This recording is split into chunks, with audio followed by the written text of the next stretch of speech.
त्याला मोकळं बोलण्यासाठी मी मुद्दामच त्याच्यासोबत बोलत होते. तसा तो सरळ उभा राहिला. म्हणाला, "तसं नाही हो बाईसाहेब, मलाच लाज वाटत होती."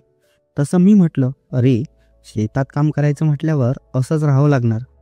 त्यात काय लाजायचं? आता मी पण बघ साडी वर खोचूनच शेतात सर्वत्र फेरफटका मारणार. आणि आपल्या शेतात बघ काम करणाऱ्या बायकासुद्धा चिखलात कपडे खराब होऊ नये म्हणे याचप्रमाणे काम करतात की नाही ते?" त्यांच्या नजरेत मला माझ्याबद्दल काहीतरी दिसत होतं. त्याची नजर मलाच टिपत होती. आज पहिल्यांदाच तो मला अशा अवस्थेत बघत होता. माझं बोलणं ऐकून तो खाली वाकला व म्हटला, "बाईसाहेब, लई त्रास होतोय का?" मी पण बंडूला बघत होते. तर मग मित्रांनो, ही कथा आपल्याला आज एका महिलेने पाठवलेली आहे. आता खूपच रोमांचक आणि इंटरेस्टिंग आहे, म्हणून शेवटपर्यंत बघा.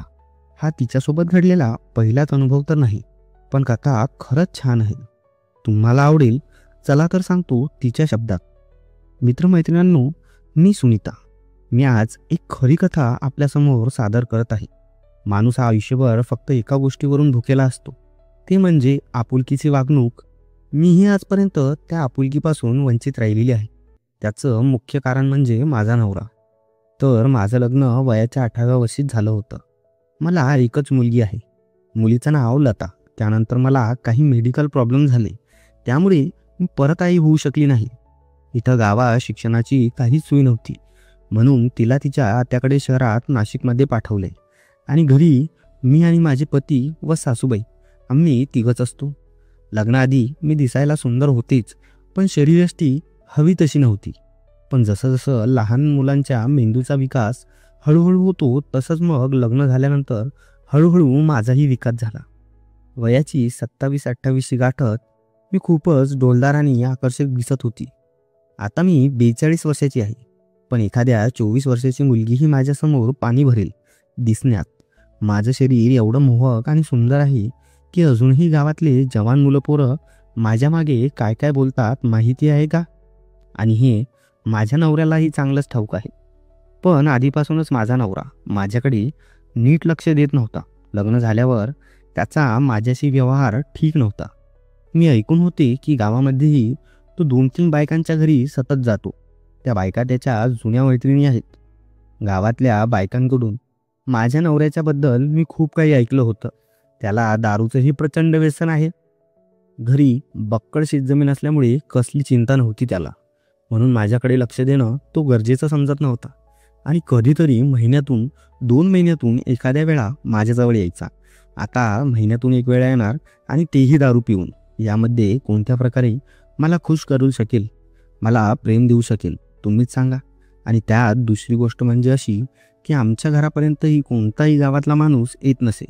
तो होताच तेवढा भांडणखोर आणि शक्की डोक्याचा. मला कधी कोणी पुरुषाशी महिलेशी हसून बोलतानाही बघितलं तर मुद्दामून 4-4, 5-5 दिवस भांडण करायचा. तो मला मनापासून कधी त्याची पत्नी मानत होता की नाही मला माहीत नाही. आणि मी नवऱ्याच्या सुखासाठी तडपडत होती. ते मनाचं असो, आपुलकीचं असो किंवा रात्रीचं असो, मी सगळ्या सुखापासून वंचित होते. तेव्हा माझ्या जीवनात एंट्री झाली बंडूची. बंडू आमच्या घरी कामाला ठेवलेला शेतगडी. कसा बंडू माझ्या जीवनात आला आणि माझी लाईफ बदलली चला सांगते. तशी मी कधी शेतात जात नाही. आमच्या लग्नाला एवढी वर्ष झाली तरीही आमच्या घरच्या शेतात पाय पण ठेवला नाही. पण त्या दिवशी माझा नवरा काही कामासाठी तालुक्याला गेला होता आणि माझ्या सासूबाईची तब्येत जरा ठीक नव्हती. कालच त्यांना हॉस्पिटलमध्ये मीच डॉक्टरांना दाखवलं होतं. म्हणून सासूबाई मला म्हणाल्या, "सुनंदा, आज तू शेतात गेलीस तर बरं होईल ग."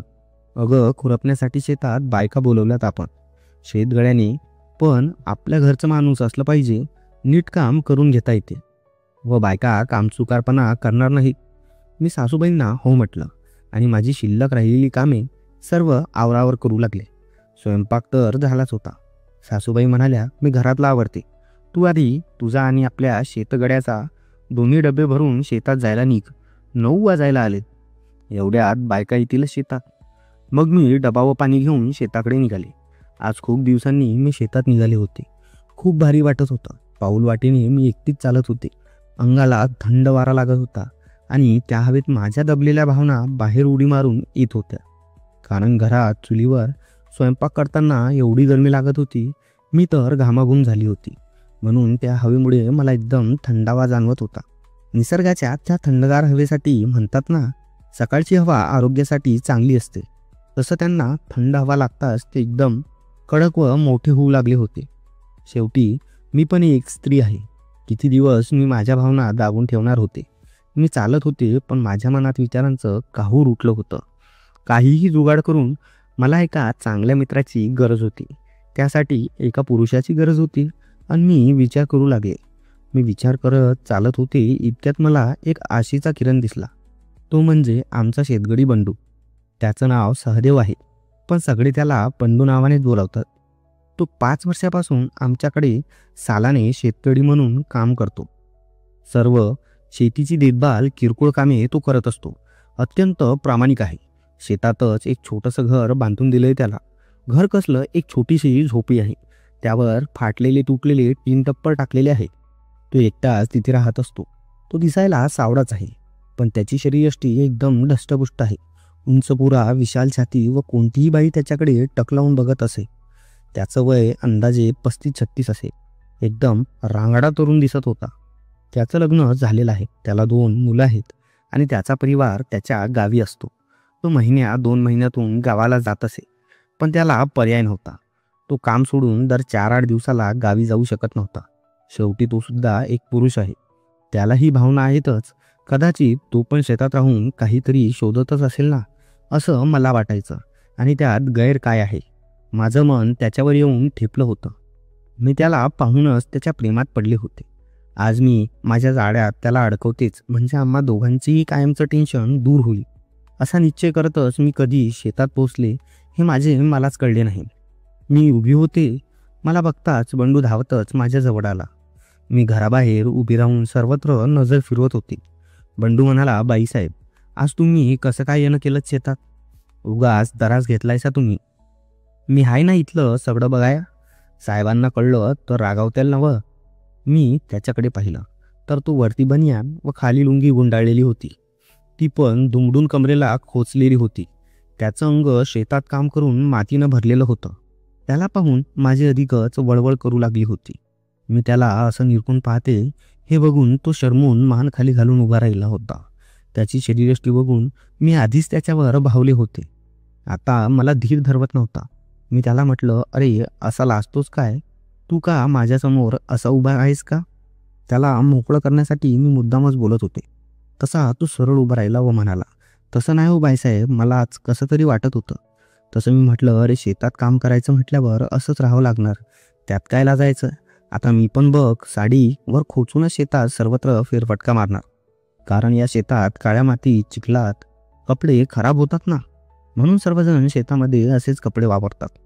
त्यात काय असं म्हणत मी वाकून माझी साडी वर गुडघ्यापर्यंत घेत ती कमरेला खुसली.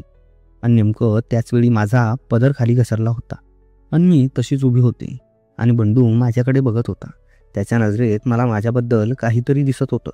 त्याची नजर मलाच टिपत होती. खूप भारी वाटत होता. आज पहिल्यांदाच तो मला डोळे भरून बघत होता. त्याचं नशीब चांगलंच फळफळलेलं होतं. आज त्याने स्वप्नात देखील असं काही बघण्याचं धाडस केलं नसेल. ते प्रत्यक्ष त्याच्या उघड्या डोळ्यांनी बघत होता आणि तो माझ्या प्रेमात अडकला होता.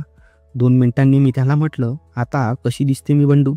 तसा तो म्हणाला, काय बाईसाहेब, गरिबीची थट्टा करतायसा तुम्ही, तर एखाद्या हिरोईनीगत दिसतायसा.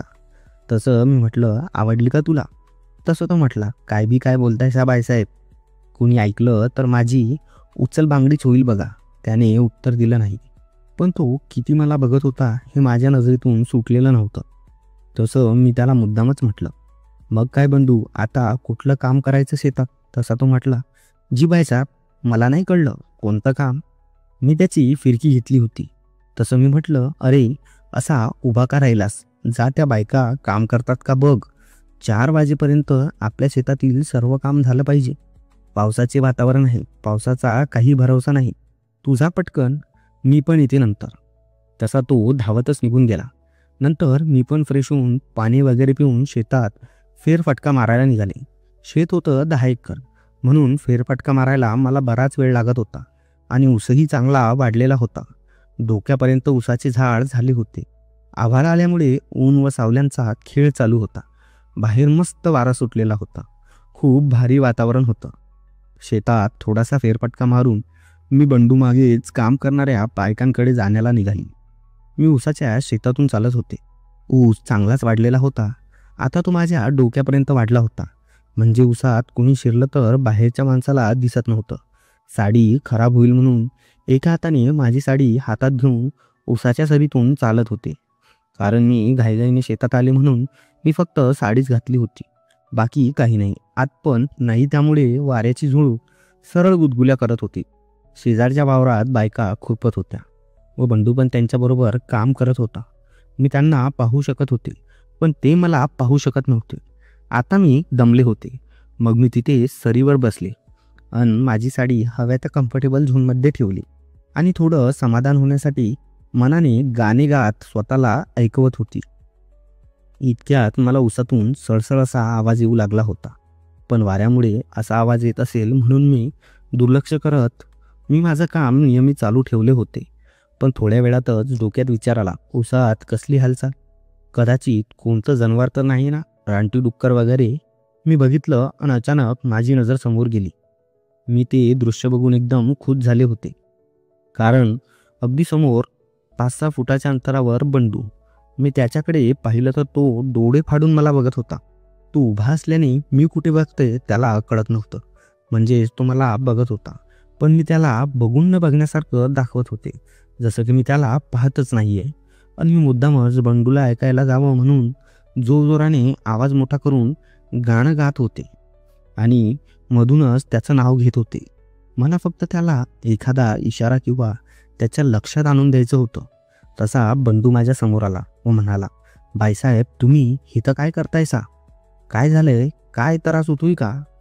असं बोलत तो माझे डोळे भरून दर्शन घेत होता. मी पण समजून गेले होते. त्याला सर्व कळत असून सुद्धा न कळल्यासारखं दाखवत होता. चांगलाच हुशार निघाला. तसं मी म्हटलं, बंडू काहीतरी कर रे, खूप खास सुटली रे इथं. उसात फिरताना एखादं मच्छर किंवा कोणता किडा चावलाय का काय माहिती. पण माझ्याही लक्षात आलं होतं की त्याने मुद्दाम मला दाखवण्यासाठी तशीच वर ठेवली होती लुंगी.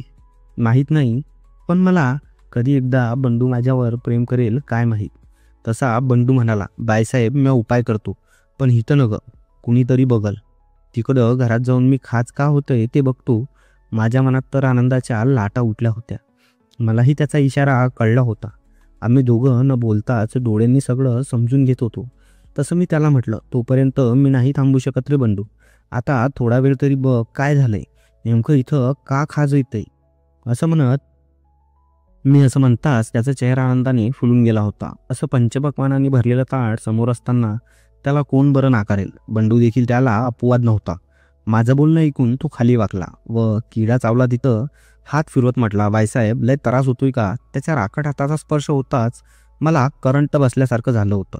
माझा एक हात त्याच्या हातावर ठेवून त्याचा हात माझ्या हातात घेतला आणि बंडूला त्याला माझी काही हरकत नाही आणि भिण्याची काही गरज नाही याची जाणीव करून दिली. शेतात बायका आपलं काम करत होत्या आणि आम्ही आमच्या कामात होतो. पण मधीच त्यातील एका बाईनं बंडूला उभी राहून हाक मारली. मी जरा आडोशाला झाले आणि बंडूने परत आवाज दिला. त्या बाईने बंडूला पिण्यासाठी पाणी मागवले होते. बंडूही लगेच पळाला विहिरीवर आणि त्यांना पाणी आणून दिलं. परत जेव्हा सर्व बायका आपापल्या कामात आणि गप्पात मग्न झाल्या, बंडू दबक्या पावलांनी माझ्याजवळ आला आणि समोरच बसला. मला काहीच कळत नव्हतं. शेतातला तो किडा चावल्याने जिथं चावला तिथं प्रचंड आग आणि खाज होत होती. बंडूला पण तेच पाहिजे होतं. त्याने स्वप्नात देखील विचार केला नसेल की मालकिनीचा हा आधार मिळेल. माझं बोलणं ऐकून त्याने त्याची लुंगी उसाच्या 2 साऱ्यामध्ये आतरली. मग मी पण तयार झाले. माझा हा प्रेमाचा अनमोल खजिना पाहून बंडू चांगलाच चिकाळला होता. तो पटकन माझ्या जवळ आला, मला मिठीत घेतलं. त्याच्यामध्ये एवढी स्फूर्ती आणि तडप असेल मला वाटलं नव्हतं. शेतात उसात गार वारं मला दिलासा देत होतं आणि शेतात माती चिखलात माझी अशी अवस्था झाली होती. बंडू राजेंना पाहून तर मला धक्काच बसला होता. अव्वा, माझ्या पतीपेक्षा 3 पटीने मोठा, हे शक्य आहे का? मी विचार करत होते. माझा जीव तर जणू दचकला होता. पण सोबतच प्रेमात जे वेदना असतात ते मलाही होत होत्या. ते सुद्धा वयाच्या 42व्या वर्षी. मी थक्क झाले होते. मला तर असं वाटत होतं की एखादा गरम लोखंडी दांडा आहे की काय. आज मला नवीन शिकायला मिळत होतं. मी माझ्या वेदना विसरून, जगाचं दुःख टेन्शन विसरून त्याला साथ देऊ लागले होते माझ्या प्रेमाची. त्याच्या चेहऱ्यावरही मला आनंद आणि संतोष दिसत होता. त्याची तर अजूनही नजर उचलून पाहायची हिंमत होत नव्हती. एकदम साधा भोळा निरागस होता बंडू. त्याच्या घामाचा सुगंध माझ्या नाकात दरवळत होता व मी त्या सुगंधाने बेधुंद झाले होते. बंडू, जो प्रेम, जो स्नेह, जी आपुलकी, जे सुख मला आतापर्यंत माझा नवरा देऊ शकला नाही, ते आज बंडूने माझा प्रियकर म्हणून मला दिलं होतं. तसेच आम्ही एकमेकांच्या मिठीत थोडा वेळ झोपून राहिलो होतो. बंडू उठून उभा राहिला, म्हणाला, बाईसाहेब कसं वाटतंय आता? खाज बंद झाली नव्ह तुमची? तसं मी म्हटलं, बरं वाटतंय बघ आता तरी, अजून मन भरलं नाही वाटतं आहे. तसा तो म्हटला, बाईसाहेब आता लय येळ नाही बघा, परत येळ काढून भेटू. आता जाऊ द्या, मला त्या बायांची भाकरी खायची येळ होईल बघा आता. व तिथून निघून गेला व मी थोडा वेळ तशीच बसून होते. माझ्याकडून स्वतःला सावरणंही कठीण झालं होतं. पण मला काय माहिती की हे माझी सुटका नाही आहे. बंडूला अजूनही काहीतरी पाहिजे होतं. काय ते त्याला सांगते. मला तू एवढी सहजासहजी मोकळं सोडणार नव्हता. पण बंडू मात्र कष्ट करून दमला होता. दररोज त्याला डबा माझ्या घरूनच येतो. माझा नवरा त्याला दररोज नियमितपणे सकाळ संध्याकाळ शेतात डबा घेऊन जायचा. आज ते घरी नसल्यामुळे डब्बाही मीच घेऊन आले होते. तशी मी आत गेले व पिशवीतून जेवणाचे डब्बे काढले. तेवढ्यात बंडू घरात आला. मी जेवण करायला बसले होते. जशी घरी बसते साधारणतः मी आधीच मांडी घालून जमिनीवर खाली जेवण करत बसले होते, जेणेकरून बंडू पाहू शकेल. तो आत येताच मी त्याला म्हटलं, बस बंडू आणि जेवायला सुरुवात कर. असं म्हणत मी त्याचा डब्बा उघडून त्याच्या समोर ठेवला. तो जेवायला बसला. मी आता हळूच त्याला म्हटलं, काय रे बंडू, तुला तुझ्या बायकोची आठवण येते का नाही? तसा तो म्हणाला, वय बाईसाहेब, पण काय करणार, त्याला काही इलाज आहे का?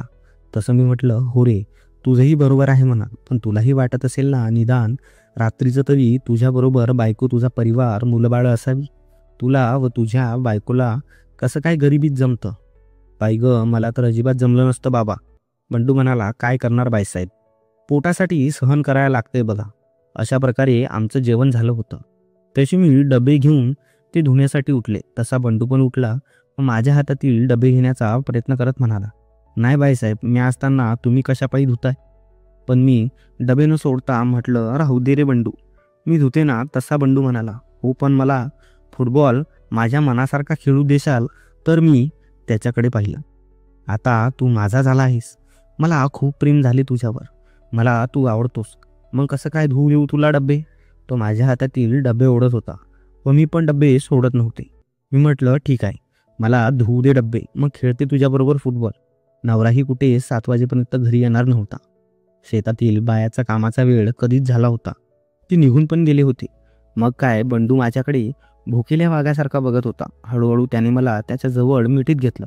बाईसाहेब, तुम्ही म्हणाल्या होत्या ना, चला आता खेळूत आपण फुटबॉल.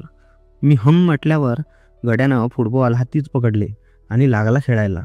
मधी गोल करायचे चान्सही मलाही देत होता. पण मी त्याच्यासमोर कमजोर खिलाडी पडले. झाली का आता पंचायत? माझा तर जीव गळ्यामधून बाहेर यायला बघत होता. पण आता काय करणार, समोरूनच एवढा मोठा फुटबॉल प्लेअर निघाला. त्या दिवशी आम्ही सोबत भरपूर फुटबॉल खेळला. मी त्याला थांबवलं नाही, त्याचं मन दुखावलं नाही. जोपर्यंत त्याचं मन भरलं नाही, तोही थांबला नाही. त्यानं आता कशीही कसर बाकी ठेवली नव्हती. मलाही खूप आवडला होता तो. जसं मी त्याला सांगितलं की मालक संध्याकाळी 7-8 वाजता येतील, तसं संध्याकाळी 6पर्यंत मला त्याने कुठे फटकूही दिलं नाही. सतत आम्ही शेतात त्या काळ्या मातीत फुटबॉल खेळला. मी त्याला सांगत होती की मी तुझीच आहे, माझं तुझ्यावर प्रेम आहे. आता मी शेतात नेहमीच येणं जाणं करणार.